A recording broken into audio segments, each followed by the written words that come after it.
Et Elena a connu un très grand succès avec ce livre en Russie à sa sortie en 2005. Il s'en est vendu plus de 100 000. Et les médias français en avaient un peu parlé, l'Express par exemple, en avait parlé en 2006. Mais elle a cherché à le faire publier en France et plus de 60 éditeurs l'ont refusé. Oh. Tout sera bien maintenant. Франция всегда являлась культурным и историческим. О том, чтобы позволить мусульманскому сообществу жить не по-своему.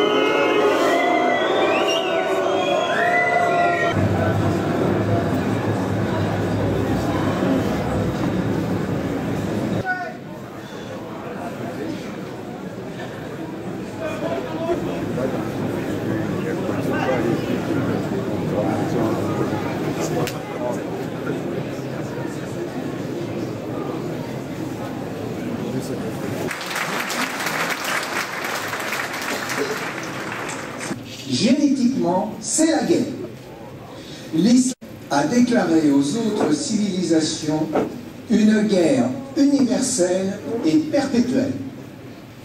Et les hommes qui mènent l'offensive aujourd'hui contre l'Europe sont persuadés d'accomplir leur devoir le plus sacré. Ce sont des hommes pieux et légalistes, nous ne les changerons pas. Eux, au moins, n'ont pas trahi leurs valeurs. En Europe, le maximum de musulmans ou de ressortissants du tiers-monde susceptibles de devenir musulmans. Bataille perdue, si vous en doutez, prenez le métro. Les musulmans. Regardez le nombre des femmes voilées dans nos rues. Regardez le nombre de gens qui maintenant font le ramadan. Nos ministres adorent aller dîner pour l'iftar. Mais savent-ils que le ramadan est devenu en Europe ce qu'il est dans tous les pays musulmans, c'est-à-dire un moyen policier de détecter le mauvais croyant avant de le châtier. Alors, bon appétit, messieurs les ministres.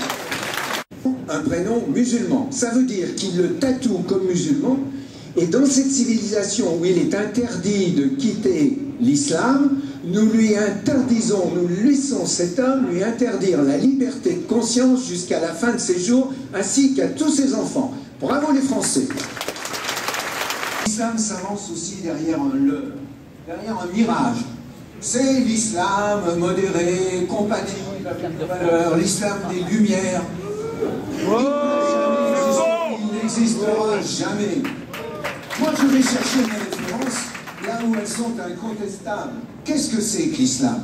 Eh bien, c'est l'islam des 57 pays de l'organisation de la conférence islamique, reconnue par l'ONU et dont le siège est en Arabie Saoudite. C'est l'islam qu'enseigne l'Union internationale des oulémas et son célèbre président. Je pense que beaucoup de gens connaissent le Sieur Karadoun.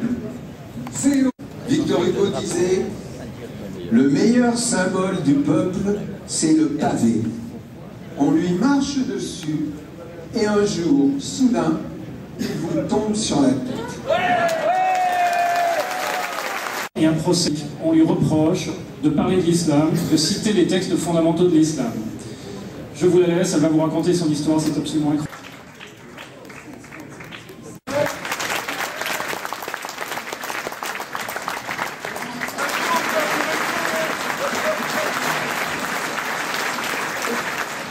Probleme auf die Agenda der Politik, sondern die Unterbindung der Kritik. Das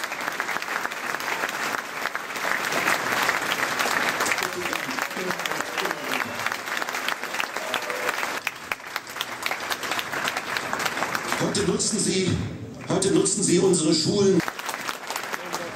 Rütteln wir den Prozess eines verordneten Werteverfalls Zukunft, in dem die Bürger im Land wieder die Macht haben und nicht ein paar...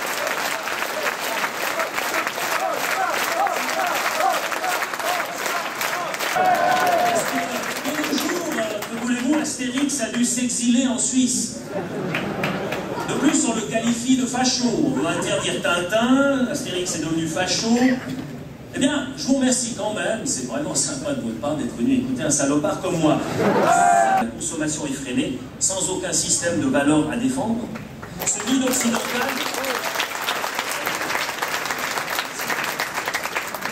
occidental rend en tous les cas une partie des musulmans plus fanatiques, plus extrêmes qu'ils ne le sont avant leur déracinement.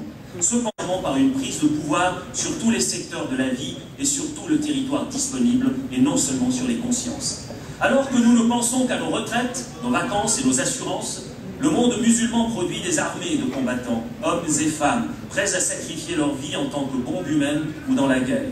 Car dans l'islam, il faut rendre à Dieu ce qui est à César. C'est le propre même de la théocratie.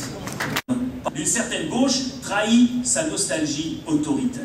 Cette gauche a vu que l'être humain libre maintenant, elle se cherche un cadre, un nouvel axe. Elle ne peut évidemment pas le trouver dans le système qu'elle a renié et en grande partie détruit elle-même. Du coup, la voilà prête à renier tous ses combats post-68A, féminisme, égalitarisme, mouvement gay, tout passe à la trappe face au modèle de société islamique, son système de valeurs s'évapore. C'est alors que deviennent acceptables sous le drapeau de l'islam et sous prétexte d'ouverture à l'autre, des valeurs que cette gauche aurait vomies venant de la religion chrétienne. Au nom du multiculturalisme,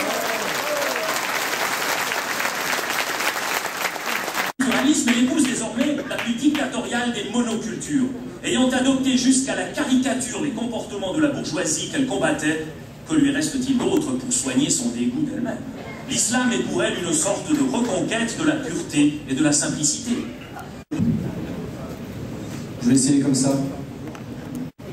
Mon engagement humanitaire au Kosovo, ainsi que mes différentes expériences professionnelles en Bosnie ou en Égypte, m'ont convaincu d'une chose. Partout où les musulmans sont majoritaires, partout où l'islam règne, les non-musulmans sont opprimés. Je n'ai pas appris à connaître l'islam en écoutant les discours rusés de certains intellectuels musulmans d'Europe, ni en lisant leurs livres. Non, c'est dans mes tripes, c'est dans mon cœur, c'est dans mon corps que je me suis rendu compte de ce que c'était que l'islam. En vivant auprès de ces populations opprimées au Kosovo, des populations qui vivent dans des enclaves, qui ne sont que des ghettos, des prisons à ciel ouvert, entourées de barbelés, des prisons desquelles on ne peut sortir sans risquer l'accrochage, sans risquer l'agression, sans risquer la soumission. Ça, c'est en Europe, c'est en 2010, et c'est à 2000 km de Paris.